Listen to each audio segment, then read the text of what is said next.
to At Home Songwriting. I'm Chad Shank for those of you who might be tuning in, and we welcome to the live stream Paul Beckermann. Paul, welcome. Hey, hi, Chad. Good to be here with you. Yeah, good to see you as well. I know we've had you on the live stream before, and I thought it'd be fun to, kind of go live again as we're kicking off October. And both of us have released music recently. And, I posted on my channel, I posted a video about kind of like be yourself, be authentic, put your music out, your music matters. And I was kind of not disappointed, but it was kind of depressing to hear how many people feel like their music doesn't matter, or how many people said they want to put their music out, but either they don't know how, or they don't think anybody cares. It was kind of sad to see that there's so many people out there that are feeling that way. And to be honest, I've probably felt that way one time or another too. And I thought, well, I'm putting my music out there, you're putting your music out there. I think we are probably closer to everybody else that might be watching. So I thought this would be fun to talk about our journey through releasing music. So that's kind of why I brought you on here. Yeah, looking forward to it. I think we're all in that boat at some point, right? That we think, I don't know if I should put this out, but life is short. Put it out. Let somebody hear it. What's the good of the music if nobody else hears it? So let it go. Absolutely. I was actually listening to on my way to the office today. I have a day job like most of us do. And I was on my way to the office and I was listening to the Rick Rubin book on Audible.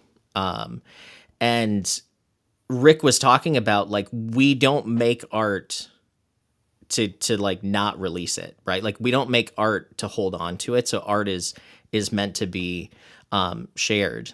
But in the chat, John says, I feel that way. John says he feels like, what's the point? How, who's going to listen? And I just think that we live in a time where we have the cost of entry, or the cost of getting into the game is so low, or the hoops to jump through are so low that there's lots of ways to share your music. Now, have you felt that? I guess, how have you been releasing music for a while, or what's been your experience?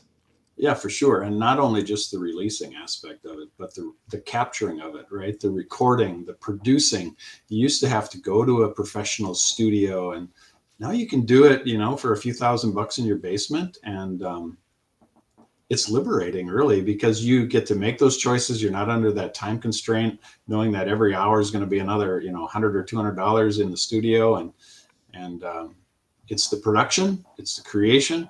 And then, like you said, it's the release too. With social media, there's so many avenues out there to reach people beyond your normal borders that just never existed. Like when I was a kid, it was the radio, and to get on the radio was a pretty tough feat, but now there's online radio stations who will play local music. There's streaming services that, like you said, you can get in at a low entry cost. Your own social channel, set up your own YouTube channel and throw it out there free. Yeah, absolutely.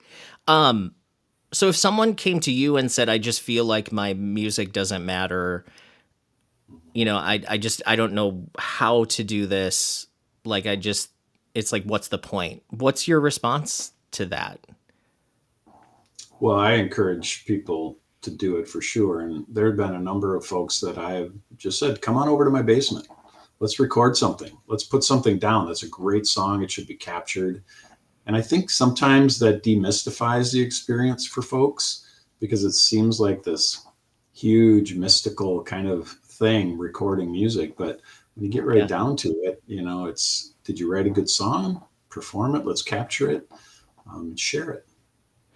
I've definitely felt at times where it's like, if I don't have a bunch of money and if I don't have a bunch of resources, that where is this going to go? Right. Like, what, like, is it, cause you hear, I mean, even just back in the day when you'd want to get songs on the radio, you'd have to hire promoters and you'd have to do all these things that cost thousands of dollars. So it's like, well, that's not going to happen. So how do you do it? Now I feel like even though we can access all of these things, you can start a YouTube channel for free, you can start your social media for free, you can upload your music to the distributors for very low cost, right? Like I think DistroKid is probably like 20 or 30 bucks a year, and you can upload as much as you want. And now there's the fact of, well, how do I get heard? Some people will say I posted a song but nobody listens to it. And I think that's the trick, right? Like music doesn't market itself. I think sometimes people get caught up as my music's not good because no one's listening to it. And I actually think the quality of the music has nothing to do with the size of the audience, right? Like it really has more to do with, is it being marketed? Is it being put out there to be found? I heard someone say the other day that in order to be heard, you have to be seen. And that really sticks with me, is like, how do you get yourself seen? And you have to go where, fish where the fish are, right? You have to figure out, what is my music, and then how can I reach people that might like it? And don't you think some of it depends on your personal goals and objectives too? And I don't Yeah. know, in your experience when you work with other musicians and songwriters, what goals do you usually hear? Are people looking to make it big? Are they looking to sell a song to another musician? Are they looking just to do it for personal gratification? Like, what do you usually hear, Jed? Mine's mostly to get chicks, but Well, it works with me and my wife. I mean, she thinks I'm a rock star. She's like the only one, but okay. Hey, my one groupie. I was gonna say number one groupie. No, that's an interesting question. And if anybody's watching, put in the chat, why do you make music? Why do you want to do this? I would say the things that I see the most from people that I work with is, number one, they just have to do it, right? Like there's just a calling that I have to be creative. I have to put something out. I also think there's people who like to perform their song. So I think there's different levels of releasing music. So when we talk about releasing music, what I kind of think of it is how are you getting your music to other people? That could be live performance. It could be recorded on physical media, right? You might be giving someone, a CD, cassette, vinyl, whatever it's captured on. And then you could also have streaming, video, sync, where it's synced with, TV and things like that. But I would say most of the people that I connect with really do this because this is a love, not so much a business, right? I think deep down, we all think it would be really cool to be rich and famous and a famous musician, right? Like who doesn't? Like you want people that are waiting for your music, but the reality is really nobody's waiting for what I'm doing, right? Like I could never put out something again and no one would probably notice, right? But I don't know if that answers your question. Well, I think all artists probably have that little tug of war inside of them. For me, I do like to perform them live. When my buddy and I play, I mix in originals here and there, and it's fun to see what kind of reaction you get, because that's a real, human connection that you're having there with the audience. And then I like to have some CDs there if people want to take the music with them, and buy one. And not only that, it's a nice artifact that I actually did something. That's why, even though I know streaming is the thing, I always still like to have a hard disk. I need to have something tangible just to know that I kind of did it. And it's like a checklist, check mark. I did that. And that's part of it for me. We got Paul Nye in the crowd. Hey, Paul. Writes primarily for himself, for joy. Yeah, I'd say the same. absolutely. It is the one of the most joyous experiences that I can think of in life. It's like one of those, what do they call it? The flow state, where time Yeah. just disappears and you look up and it's 3 hours later because you're doing something that you truly, truly love to do. I did that a couple of weeks ago. I started working on stuff like at 4 in the afternoon, and it was like all of a sudden midnight. Like, and that's late for me. Like usually I'm definitely in bed by then. So, um, so that was definitely flow state. Yeah. Jeanette's here too. Hey, Jeanette said Jeanette? like Yeah, likes to share her music, but on default, it's for her on a personal connection. Yeah. Mhm. Um, Back to the CD thing that you mentioned, like I don't even actually have a CD player, but Yeah. sometimes I will buy artists' projects just because I want the artwork and I want that sort of like project as a physical thing. And my partner Josh, he buys vinyl, CDs, like merch, like he's really that person. So he has all of that stuff. Okay, rabbit hole here, but so I just went to a release deal for Tim Goodwin. He released a CD, and Oh, what he did, he he turned did it a into a story. So like he wow. actually wrote a story that connects with the songs, and the songs are interspersed into it. But he said people wants to walk away with something, so he had CDs, he had books with CDs, or you could just get a download, or you could just get the book. I Yeah. just thought that was a really cool approach to it. Jeanette says, "Hey guys." um so you just released a project, right? So it's called The Challenge, Yep, right? Um and do you want to tell us about it? Like how did sure. this come about? So I'm part of a Facebook group called the Singer-Songwriter Songwriting Challenge, which I actually learned about through one of your live streams, Chad. And Oh, it's been a super community to be part of. But the group throws out usually twice a year 10 challenges. So one challenge word each week for 10 weeks, and you have to write and post a song based on that challenge word. And 11 of the songs on the album came from that challenge. So I called it The Challenge. One of the songs came from a challenge that you did, Chad, a 1 day challenge where you challenged us to write a song on a Saturday, and then on a Sunday we shared it back. That was yeah. super cool. And then there are a couple just strays on here that I just woke up one morning and there was a song in my head, so I had to write it. But Awesome. that's kind of what this is. And I produced it in a more of a, what I think is more of like a live performance feel to it. I didn't do tons of overdubs or anything. You know, there's drums, there's bass, there's guitar, there's vocals. I did add some harmonies and stuff, but I wanted songs that I could perform live. And since I Cool. wrote them that way originally, that's kind of how I put them down.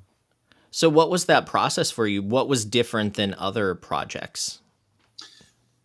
So I think every song on here was written in probably a 1 or 2 hour time span. So it was a very Mm. condensed thing. There weren't any songs that went over the course of weeks or months, where I just pieced them together. They were all like bolts of action.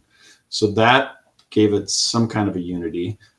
They were written over the course of probably about 2 years. So during that time, I probably wrote 40 plus songs during these challenges. I didn't record them all, Yeah. but then I picked out the ones that kind of rose to the top. And when I recorded it, one thing that I did differently than I've ever done before is I recorded all the tracks just with guitar and vocals first. So I laid Interesting. down the guitars and then I laid down the vocals, and then I went back to all of them and kind of filled them out with the other instrumentation.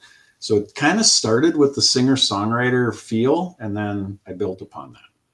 So you recorded the guitar first. Were you recording to a click track then? Were you recording to a metronome? So you were in time and then you went back, recorded the vocals, and then you added stuff later. That's cool. Yes, yes, exactly right. How do you think that affected your process and or sound? I think it made it a more unified project than maybe it has been sometimes. My my releases are kind of known to be fairly eclectic in style, where there'll be just a heavy banger on this one, and then there'll be a ballad on this one, and not that this doesn't have variety, but it was a little more unified. It felt like maybe you were going to one show instead of a That's couple cool. shows. Um so with with that process then, did you keep any just more simple? Like I know you said you didn't do a lot of overdubs, but I mean you did add quite a bit of stuff it sounds like to some of them. I did. I mean, I kept them simpler than usual. Um, there's the first song on the album has the most production on it, and I actually debated not putting it on because of that. you know, Hmm. like it's an anomaly on this album. Does this really fit? But it's called The Road to Freedom. And I just thought that freedom is a challenge and it thematically kind of fit. Yeah. So I left it. Thematically in hashtag all of our lives right now. There you go. There you go. Um, I like what you said about you did like 40 songs and then you picked. That's similar to what I have been doing. You know, I started in 2023 and I just decided I'm going to write and record 50 songs and then pick the best. I said 10, but I ended up with 14. But um, I had never done that Oh, that way. you fully produced them though, right? Yes, I wrote, recorded, fully produced 50 songs. Yeah, so it wasn't just writing, it was I have all the songs are complete songs, but I picked 14 that you and Josh actually helped me pick. Cuz somebody asked me they were like how are you going to pick songs that you like out of those? Because anybody who's written their own songs, it's really when people say what's your favorite song that you've written, that's a tough question to answer. And depending on my mood, I would have completely picked different songs at different times. So I kind of left that up to you guys, but then there were a couple songs that I wanted to add. But what was interesting is you both have very different musical taste, but there was like out of the 10 songs that you guys picked, I think there were like 5 or 6 that overlapped. So there was a big majority that you both liked. So I was like, that's a good sign. So I'm curious, when you saw the lists that Josh and I picked, how did that resonate with what you were thinking? Um, I was just glad that they weren't completely different because that would have caused like that would have been really hard for me because then I'm like either Paul or Josh is going to be like you didn't listen to me. um, I think I think you guys picked good. I think the ones that you picked were ones that I mean honestly I could have put out, you know, and maybe someday all 50 will come out, but um, I think it turned out pretty good. I wasn't really too surprised. You're going to be like Prince. You're going to have this big archive of all these unreleased songs. And once you're famous, people are going to be digging in your archives. Yeah, I thought you were going to say once I was dead, but okay. I didn't want to go there now. Trying to be kind, Chad. No, no, no, no. Um, but no, it was fun in a way to do that process though, because in a way I had no idea what was going to make it. So it was kind of like I'm just creating, I'm just doing what I'm doing, and then I'll worry about what I'm going to do with it later. So there wasn't that pressure of this needs to go on an album, so it has to be great, or it has to be this type of sound, or it doesn't match the other songs. It's like some of them really didn't match at all. Um, and some of the ones that were really not matching didn't make it, but that's okay. Maybe there'll be other albums that kind of do, but it was a fun process. So, what did you learn about yourself and your songwriting by doing that?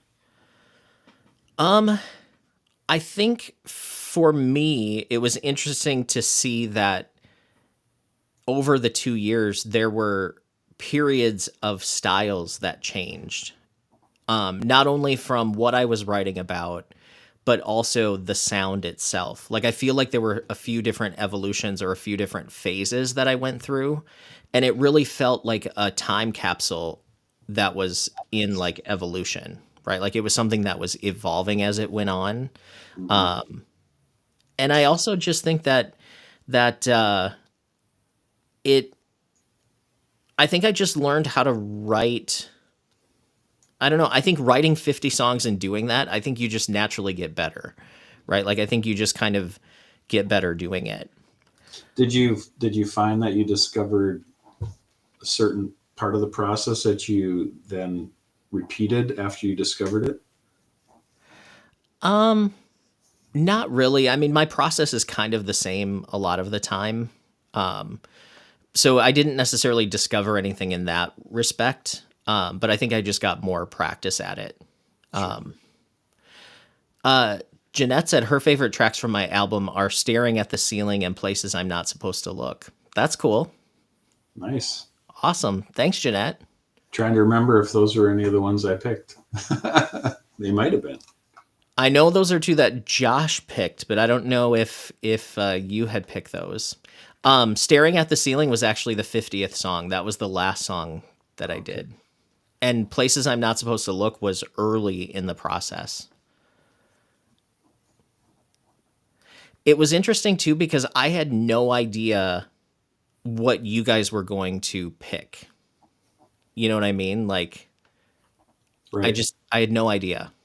I'm kind of curious what Josh's process was to sort through 50 songs. Did he talk to you about that? Like how he whittled it down? I think what he did was he kind of went through all of them quickly and saw which ones caught him first, and then he went and like listened through the whole thing. He also said that he had heard some of the songs while I was mixing them because you play them over and over and over. So he had heard some before, so he knew some that were like he liked already. Yeah. I kind of did the similar. I mean, I listened to them all kind of quickly. Like maybe I'd listen to the first half and then I'd jump to different spots, just kind of to try to get a holistic impression of what you had there. And then if something was an yes, for sure, even on my first pass, I put an X on it on the Mm, list because I had a list of all your songs and then I had different columns. So if I thought it was a for sure, like yes, that I can tell already. I put an X on that one, and then some of them I put a question mark, and then it was like a check question mark, and it was a check check check question mark. By how close it was to an X. And then I went through, and I think I had six of them, five or six of them that I thought were for sure should be on that's there, good. and then I went and I looked at the ones that were maybes, and then I listened to those more carefully and compared and tried to narrow that down. That's what I did. I think 50 that, bucks. now that you're talking like that, one of the things I think that I learned over this process too is not to make the music for the audience. It's to make the music and then figure out what's gonna work, right? Like not have that pressure come in too early in that process. I don't know if that makes sense. Yeah, yeah. I sometimes pressure can be stifling. Sometimes people like pressure. I mean, every songwriter is a little bit different. I was talking to you off air before we kind of went on today. Is I think I do better when there is a little bit of a pressure cooker, like when I have a deadline, or maybe that's why the songwriting challenge thing works for me, because Sunday morning, I know the prompt is coming out. I write it Sunday morning. By Sunday afternoon, it's out into the world. And Yeah. that one's done. And everything, maybe because it's such a concentrated experience, my message stays more focused. I'm not quite sure, or maybe I just have a short attention span. But I mean, I think there's something to be said for that initial energy when you have an idea, right? If you are working towards something and you're focused on the song, I think sometimes if you step away, you can lose it, and it's hard to get it back. mhm, I think so. Paul in the chat said, "I love recording, arranging, and production as much as or probably more than he likes songwriting. Every song has a story to tell, and music can add incredible color and dynamics to a song." And then Paul also said that some musicians' friends say the songs are overproduced, but I mean that's just people's taste, right? Like everybody likes something different, and if you do just a vocal and a guitar, someone's going to tell you that it needs more production. And then when you do more production, they're going to tell you it should just be a vocal and a guitar. So Paul asked the question, how do you decide if a song is overproduced? It seems pretty subjective to me too. Yeah, it's like the question, how do you know a song's done, right? Like it's done when you feel it's done. It's more of a it's just a you kind of know, or what do you want it to sound like? Like sometimes you may want a song to be ultra produced. It, so I went into the studio with my band a number of years ago, 20 years ago, and the guy who did it, Robert Hillstrom, he was like, if I can remove an instrument from the arrangement, I will do it. That was his philosophy. He wanted it as sparse as possible. I don't know that I feel that way personally, but I just thought it was interesting now that that's our conversation here, that that's something that he had said to us. So what he would do after we had recorded things is he would mute tracks, and he'd Mm, play the arrangement without some of the parts and then kind of A/B it. And yep. do you like it better with or without? And then, if it's not adding anything, take it out. It was his Yep. philosophy. So I, there's a concept in mixing that says that we can only really pay attention to like three things max, and usually one is the main thing. So a lot of times when you're mixing a song, not everything can be the star of the show. So most of the time, if there is a vocal, your vocal is going to be what you want loudest in your mix. And then when the singer's not there, then you can turn up, one instrument. So like one focal thing. But I think the overproduced thing is sometimes, like you said, can you take things out and does that take away from it? If you can take it out and it doesn't really change it, then I would say that that's probably just filling space, right? Like that's just maybe you don't need it. and some of my favorite songs of my own are highly produced. It kind of Right. depends. Yeah, I always say that like production is like the decoration on the tree, right? Like you need to have the good song, you have to have a good tree in order to decorate it, right? Um, and then Paul said here, think the determination whatever serves the song best. Yeah, Yeah, I think that's subjective too, right? Like it depends on what someone feels the song should do or serve it. You know, I think it's all subjective.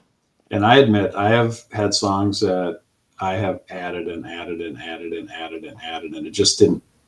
It wasn't going where I wanted it to, and I just stripped it all back down to the guitar and the vocals, and maybe added in the harmony and maybe a simple drum part or something, and then that was it. And then I've had other songs that I started kind of sparse, and it's like it's not doing it, and it didn't sound complete until I added all those things. Every song just feels like it's its own entity.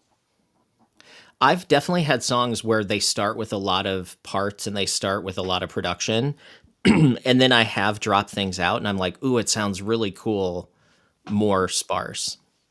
So there are times where it's like, crap, I really like those other parts, but it just doesn't feel as good if I have them in there.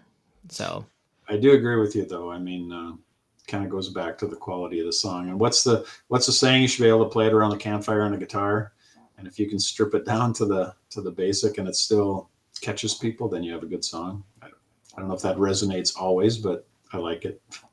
I think for a lot of styles of music, it does. For like EDM, probably not. Yeah, that'd be hard, wouldn't You it? know, very much like electronic music and synth based music, probably not going to work around a campfire quite as well. But, Yeah, you and know, different styles of music are are different. I can't see John Prine overproducing his stuff. no. At the same time, like an EDM, you got to have all that stuff in there. Yep, absolutely. How did you pick the order of your songs when you decided to release? And you've released it as a CD, but it's also on the streaming platforms, right? Yeah, that's correct. Cool. Um, I kind of experimented. Um, I knew that they all kind of fit thematically together, so I wasn't overly obsessed with the order thematically. And I know that can be a consideration at times. Like, does one lead to the next in almost like a pseudo story on your production? I was thinking more sonically, like how did it feel moving from this song to the next song? Did it Hmm. jolt me in a weird way, or did it feel like, yeah, that feels like the next logical step in the journey? So a lot of it was sonic, and I just kind of moved them around a little bit. But I tend to obsess with some of that too. How about you? What did you do? Josh picked it. Oh, so really? so he gave me not only the songs he liked, but he said this is the order I think you should have it. And I was like, okay. But then the two songs that I wanted to add that you guys didn't necessarily bring up, I just added those at the end. So those are just tagged at the end. So So how did he pick the order that he suggested to you? Do you know? he said that he picked them based on how they sound, but then also sort of the journey of like the topic. So Sure. he was paying attention to kind of the themes, and then you know he wanted it to go kind of like flow like up and up and down. So Yeah. the project starts off with Digital Masquerade, which is more rock. I was inspired by Heart's Magic Man when I made Uh, that song. That was kind of what made me kind of start doing that song. And then the next song on the album is Staring at the Ceiling, which is very much kind of, it's got an 808 drum kit and then just some like synth chords and stuff. So it was completely different than the other, but still kind of related topic wise. And then I don't remember what the next one is, but yeah. yeah, your Digital Masquerade one, that was sonically the almost the most unique of the 50. It was Really? heavier. It was heavier. Yeah. I liked it a lot, but and I would have picked that one as one of my 10, I think. Yeah, Josh did. I don't know. I don't. Well, I we had already picked that one, I think. Exactly. Yeah, that wasn't even you just said this one and this one are in. So Yeah, so Digital Masquerade and Might Be Trouble, those were the ones that were like those are automatically in. Um, but yeah. Yeah, that the Digital Masquerade and Wolf in the Barn are the heaviest yeah, I rock picked that ones. too. I know I picked that one. Yeah, I and like Wolf in the Barn was inspired by Refugee by Tom Petty. Oh, cool. But they don't sound like that. Like you didn't come out of there saying like Chad ripped them off, but I didn't rip them off. Those were just the inspiration for kind of the sound. Yeah. I never thought Tom Petty when I heard that. No. You just thought I was petty. That was it. Ah. Uh, Um, I'll put my little QR code on the screen if people wanna check out the. I released it. I cool. released Digital Masquerade a digital download that you can get on even.biz, so you can. Um, it's pay what you want, at least $5, but you can support me by paying whatever. 300,000, anything works. Can I put something? I can put a link in the chat, but I don't see an option for me. Oh, maybe it's up there. Maybe. Oh, yeah. Now I see everybody's chat. How do I add to it, though? On the bottom, does it say type a message? No, How about you send it to me in the private chat and then I'll put it up? I will do that. Complicated over here on the side. So that's just a link to the Apple Music. I can throw a link to Spotify too, but Spotify is evil some days because Because it's Spotify. they don't give anybody any money. Not that I have aspirations of being rich. I do not from music, but I'm just gonna. the whole model that they have. Anyway, that's a whole other topic. Here's Paul's QR code, so I'll Oh, leave look that. at you! Look at you! Thank Yep. you, Chad.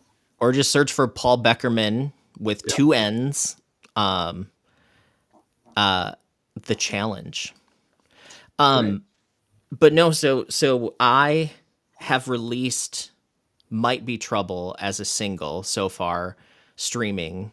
Um, and then I've also done some visualizers and some lyric videos that are on my Chad Shank Music YouTube. So this is on At Home Songwriting, but I also have a Chad Shank Music YouTube and then chadshankmusic.com as well. But eventually, I'm going to release this album as a physical CD. So if people actually want to own the CD, then that will be available to order as well. And then eventually it will go to streaming, but not for a while.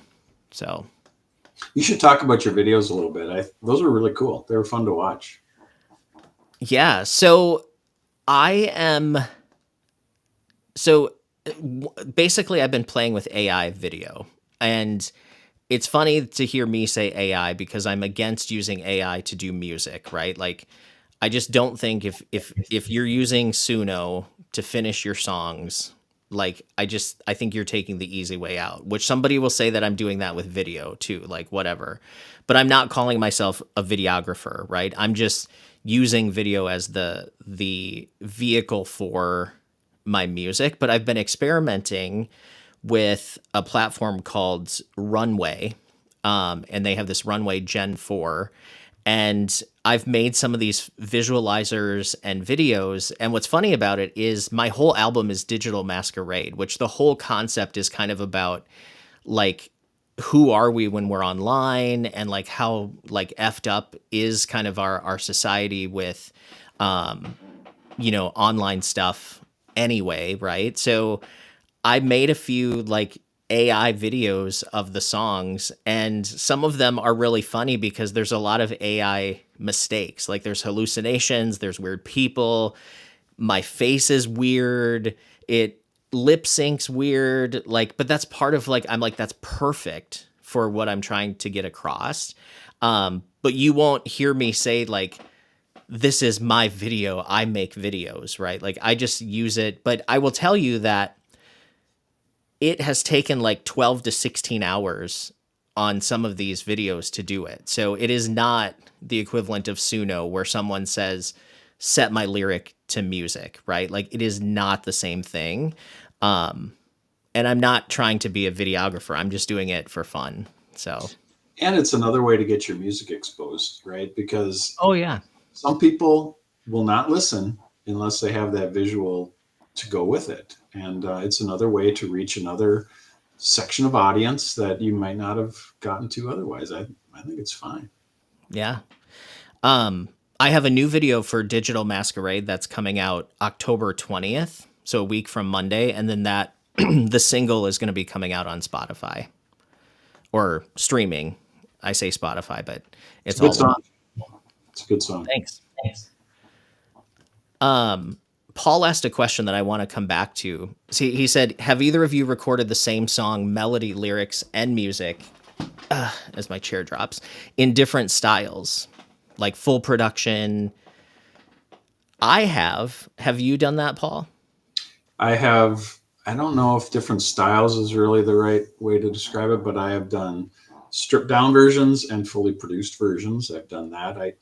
There was a song that my band recorded in my basement, and it was fully produced.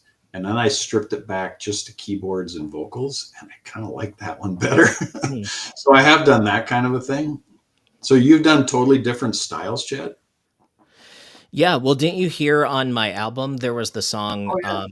"Call Me Crying," which did not make the final album, but "Call Me Crying," I did a 1970s rock track that was in the style of like 70s Billy Joel, and then I also had like a modern pop version of it as well.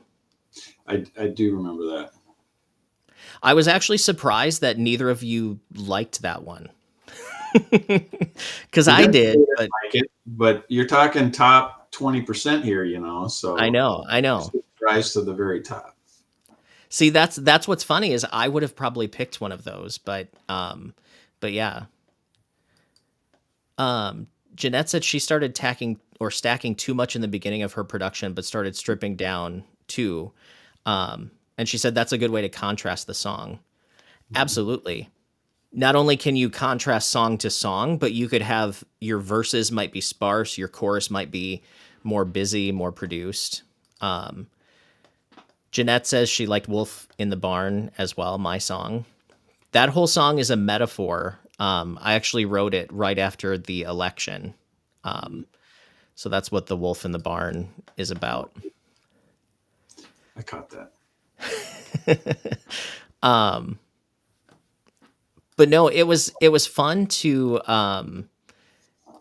it's fun to sort of I had been teaching songwriting for so long, and I kind of put myself on the back burner as an artist, and it's been fun to do the videos, and it's been fun to like put out the music and just promote it a little bit, and a few people are buying it, and people are streaming it. One of the things that I have been experimenting with is using Facebook and Instagram ads to get attention on Spotify and the streaming sites.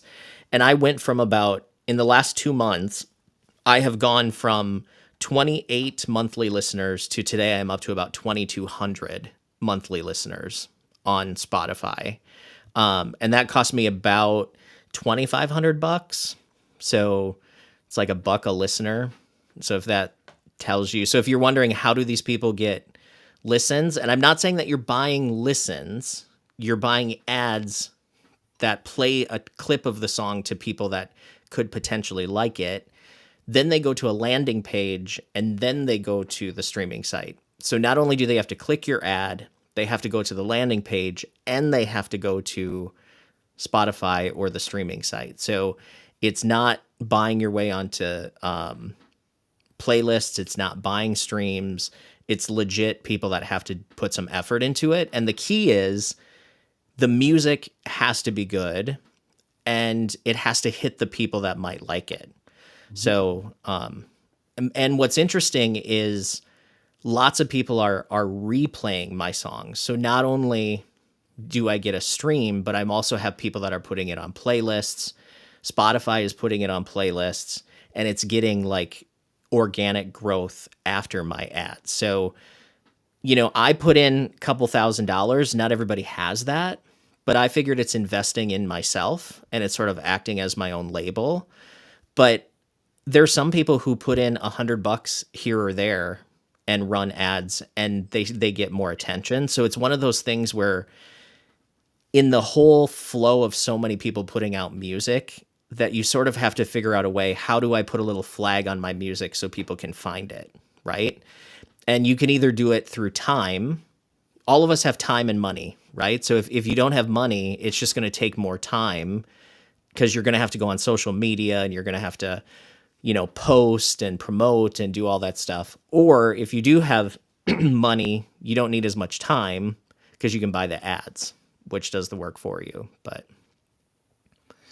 it's exposure, right? I mean, if nobody ever sees your stuff, it's kind of hard to grow your audience. right. And what's really interesting, I watched a interview with Lizzo who said basically people don't need record labels now. Like record labels don't develop people anymore. Like you have to have your own thing happening in order for anything to happen. And even publishers will say that too. Like publishers are signing people who have the ability to get their songs cut. So like publishers are signing people who are connected, they have their own network, they have their own distribution, they have proved that they can do this because companies don't have the upper hand anymore. They don't know how to do this any better than any of us do. But they do put restrictions on the artist because they want it to sound like the other ones that are super marketable. So in some ways, by going with a label, you're relinquishing some of your artistic integrity or your artistic ownership. I just did a podcast with an author who's an educator author, and he said the exact same thing in the publishing business. He got offered by some publishing companies to publish his book, but they said, no, we don't want you to do this with it, not this either. You got to do some of this. And he said, no, I'm compromising my message and such at that point. So I'm going to do my own. And now he has his own publishing company and he's published 200 independent educators, because then they can have their authentic voice. It's very similar to the music industry in that regard. Yeah. I mean, it's unfortunate, but it's fortunate in some ways that it's come to this because if you do have the drive and you have the energy and you have the resources, and when I say resources, that might be money, it might be a really supportive family, it might be connections, it might be something that other people don't have. If you have the drive and the will, you can make it happen on your own, and you're not tied down by what the label wants you to do. Like if I had to run half of the videos I'm doing through other people or the songs, like, if you and Josh said you liked all these songs and I was like, they picked the wrong ones, I could have just as easily picked whatever I wanted. Mm-hmm. So we have a couple people that said thanks and hi. So Mage says thanks, guys. And we also have, is it Aton or Eton says hi, guys. Hello, welcome.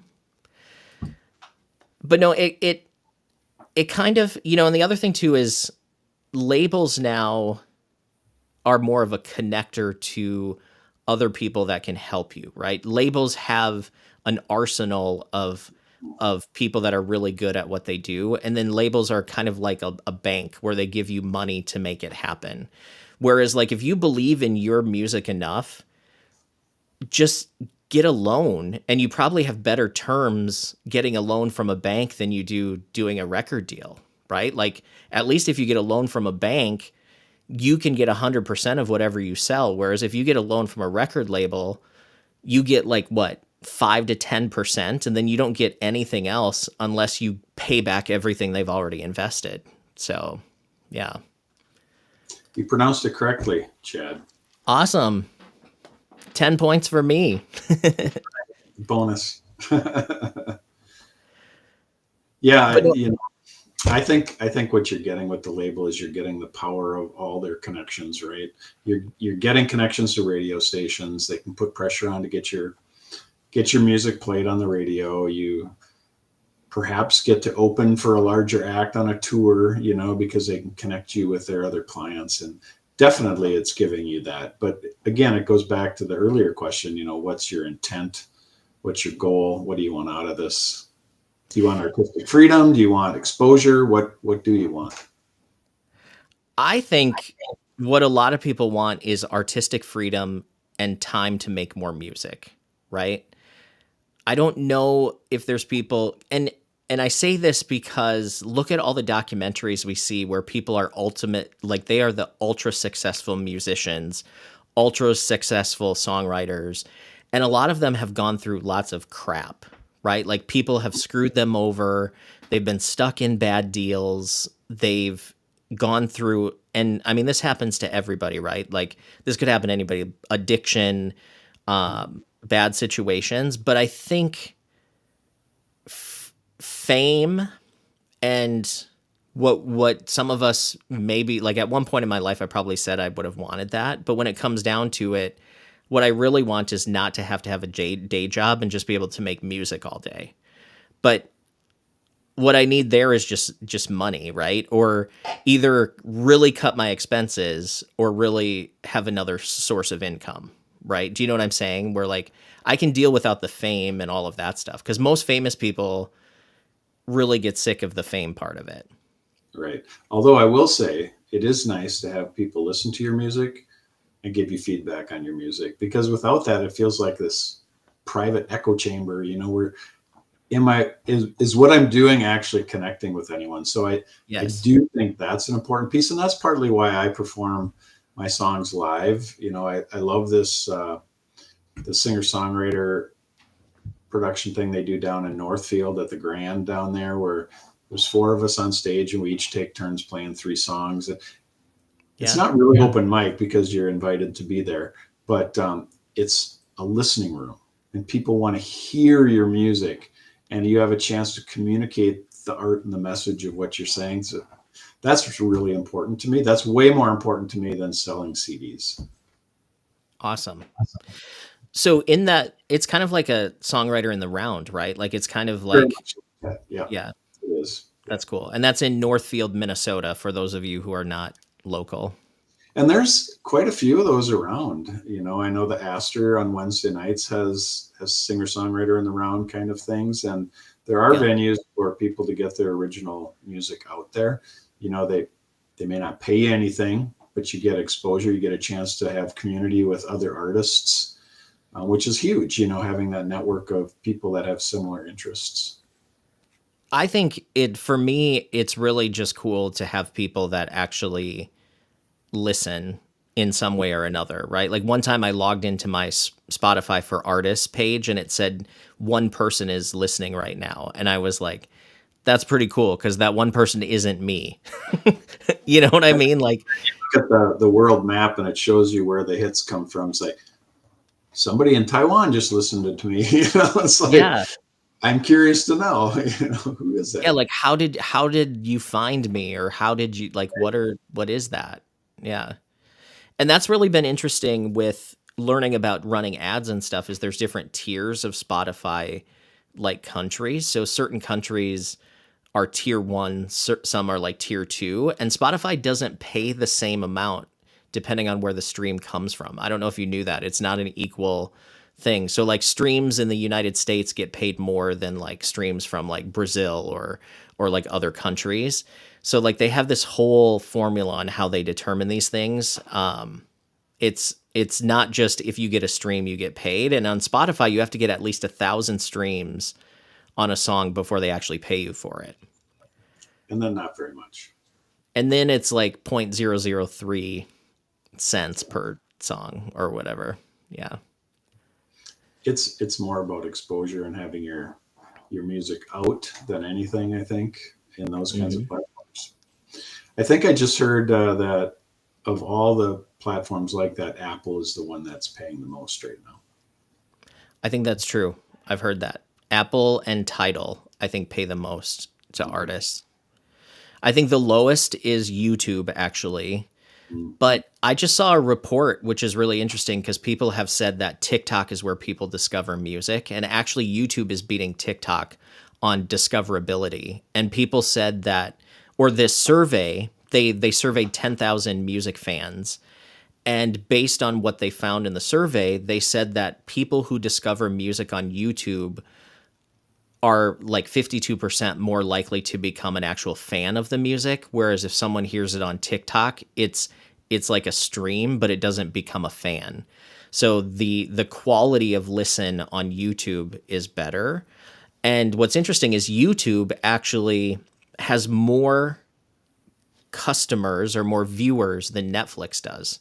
So YouTube is the second largest search engine after Google, which YouTube is owned by Google, so it's all kind of in house. But second biggest search engine, and it has more people than Netflix does. So I think there's value in musicians and songwriters creating their own YouTube channels, Mhm. I'm and not curious. like I'd be curious to know if those repeat listeners came in differently, if it was like a fully produced visual video or just a lyric video. You know, if there's difference on that. I don't know. It was a Billboard study. I should try to find it and do a little bit more research on it, but, I thought it was interesting, and I love that they said YouTube because I don't have TikTok. I I have don't. not gone that road. I'm like, I don't need another inbox or another thing to mess with. I That's don't even cool. have Facebook or Instagram on my phone right now. Like, if I'm gonna check it, I'll check it on my computer because otherwise I start doom scrolling, and then I start arguing with the bots and, Don't argue with the bots, Chad. no, It's no. losing. It is. It They'll is. just Don't argue with they'll, anybody. It's they'll losing redirect battle. you. They'll redirect you anyway. So Yes. Um, but it's fun. Like I think YouTube is fun. Like I've enjoyed the at-home songwriting channel. I've enjoyed my new Chad Shank music channel. I would say that YouTube is where I get a lot of information just to learn things, to watch things. Like it can be whatever you want it to be, right. honestly, which I think is really cool. And I love watching live performances on Yes. YouTube. I mean, it's golden for that. Or like videos of people in studio or like any of that stuff. Yeah, it's cool to get a different glimpse. But yeah, so for my album, my release plan, so I've released videos on YouTube. I've released the on even.biz so you can purchase the downloads. There are singles that are streaming now, and then the physical CD is coming, I don't know, in the next month or two.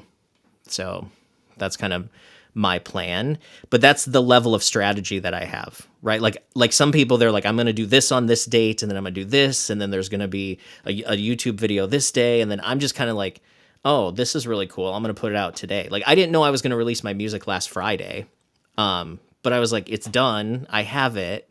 Why don't I just put it out? And it was Taylor Swift day, right? So You mean you got overshadowed? yeah, yeah, I don't know. I thought I was going to win that one, but Yeah, I am probably way underutilizing my avenues to get my music out there. I know I've got friends who do the whole thing. You know, they announce the release date like 3 months ahead, 6 months ahead, build up to it, release singles strategically before that to drive yeah. traffic toward the album. They have a CD release show, like a concert where they play the album cover to cover, you know, just as it Yep. is on the recording. Um, So maybe I'm under ambitious, but man, that's a lot of work. That's kind of stressful, especially when they have to sell out these venues. They have to sell, 20, 40 tickets at, 15, $25 a pop, or they can't have the show. That there's some and if stress involved there. yeah, and if other people don't buy it, you buy the tickets and then you just paper the house, right? Like you It know? is. Yeah. Yeah. What's interesting though is I took the point of like, unless you already have a fan base, I don't think it makes sense to do the pre-marketing. Mm. And people might disagree with me, but I think the pre-marketing is more for people who are more established because I feel like you're wasting that exposure and you're expecting someone to remember you like 3 months from now. And unless you're able to get in front of them more, they're probably going to not it's just wasted time and money. So my whole thing is like you just soft launch it and then you say it's out now and then you just plug the crap out of go here now, go here now. And then you actually have something to market because otherwise you're just kind of throwing it out there. That's my thought on it, but Yeah, you're probably right. I mean, it probably is to do with a pre-established following to a certain degree, and those folks to stay followers like to have a little bit, coming at them all the time, so they stay engaged with that artist even when something is not released right now. Something to yeah. look forward to. Yeah, anticipation of it, feeling like you're in the club, kind of a little bit. You get a little special treatment. But some people will say when you release a single, you should do 30 to 50 pieces of social media content around it. Like, I'm like, no, Yeah, no. that's What maybe the, why you have a label.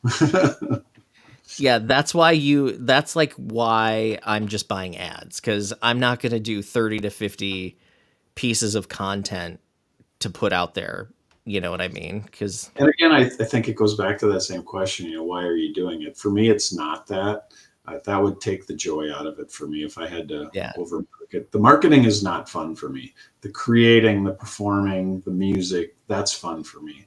That's where yep. I want to put energy. And I've got a day job, so I don't need to But get that's rich but in that's the music. thing though. I think a lot of people get discouraged when they're like they take that approach and then they release something and then nothing happens and they're like, "Well, nobody's listening." And it's like it's not because it's bad. It has nothing to do with that. It's just even people in your own life don't really like I think it's easier to get strangers to do things than it is for people in my own family to like support. I don't know if you've run it. You said you have like a giant family and they support you. That, Big fan.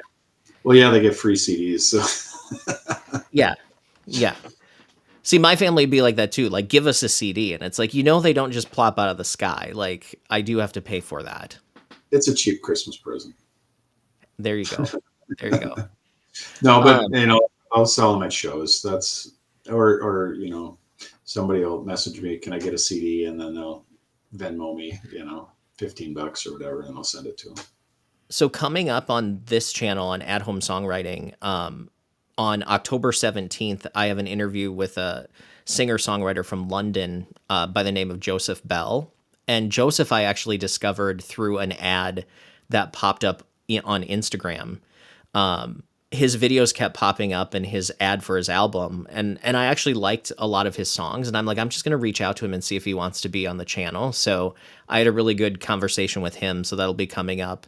And then on Halloween, on October 31st, I have an interview with Brian Donovan, who is a musician and mixing engineer. And he teaches at Berkeley with me as well. We teach one of the same classes, but Brian has been a full-time musician for the last 28 years. And he was just like, music is what I'm going to do. And I'm just going to try to make it happen. And his story is pretty inspiring because he's been working for Barry Manilow for 20 plus years and tours with Barry. So his video, my conversation with him is coming up on Halloween. So that'll be a cool one too. Cool. But that's the thing, like he just decided this is what I'm going to do and I'm just going to work for it. And his philosophy, you'll have to watch the video because I don't want to steal his thunder, but he has a really good philosophy on how you get how you really actually quote unquote make it in the music industry, right? Like, and it's there's no magic to it. And there's work that has to be done. So, Lots of it, for and sure. for him, it's just that's what he does, right? Like some of us have day jobs. He works for Barry Manilow. Yeah. You know, but when he was on tour with Barry, I got to meet up. I didn't get to meet Barry, but I met up with Brian when he was in St. Paul when they came through last summer. So that Cool. was pretty cool. Yeah. Some people are making it, you know? Yep. And there's a lot of ways to make it without being famous or to be, there is a concept of a middle class musician, right? You can, I know some people who make a living doing gigs, selling Mhm. CDs, selling merch, doing sync, all those things. Yeah. Yeah. If you can get into the sync market, there's some possibilities there for sure. And a lot of people, I think, a lot of people like think they're ready to get into those things before they actually are. And I think people think that there's room for everybody, and there is room for everybody. There's room for everybody who puts in the work, right? Like there's no easy ticket. And that's what, like, some of these things that show up on Facebook and different things where they say, like, 30 days to make big bucks in sync, or like all these things. It's like, it's all bullshit. Like if they could actually make that much money in sync, why are they selling you a course? Right? Right.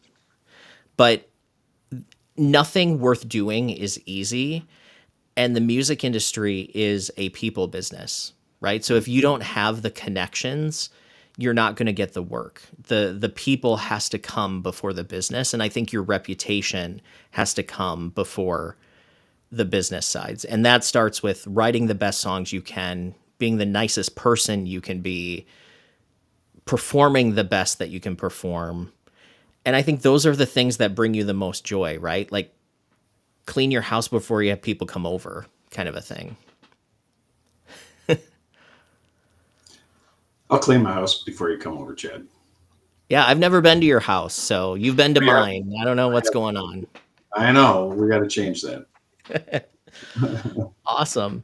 Well, Paul, it's been great hanging out and chatting a little bit. It's been nice to have a few people watching as well. But as we close out, Paul's album is out. It's called The Challenge by Paul Beckermann with two N's. And I put the QR code on the screen right now. And then my Digital Masquerade is out. The QR code is on the screen now too. But you can just search for my name, Chad Shank, and Digital Masquerade, or Paul Beckermann, The Challenge, and you'll find us. Because I actually searched for your project before we came on, Paul, and your Apple Music is one of the first that comes up. So Wow. There we go. those royalties are going to start rolling in. One view at least. Awesome. Well, everybody, thanks for hanging out. As before we wrap up too, I wanted to mention starting in November, I am going to be starting monthly live songwriting workshops again via Zoom. So November 15th at 10 a.m. Central is the first one. So go to athomesongwritingcourses.com. I'll put that on the screen so you can join the free community, and there's some free courses, and then the free workshops are coming up in November as well. So I'm going to And do those. if you've never been to any of Chad's things, I strongly encourage it. He is amazing. You will learn lots. Well, thank you, Paul. Thanks so much. Well, everybody, thanks for hanging out. We're gonna call it a stream here, and we'll do this again soon. And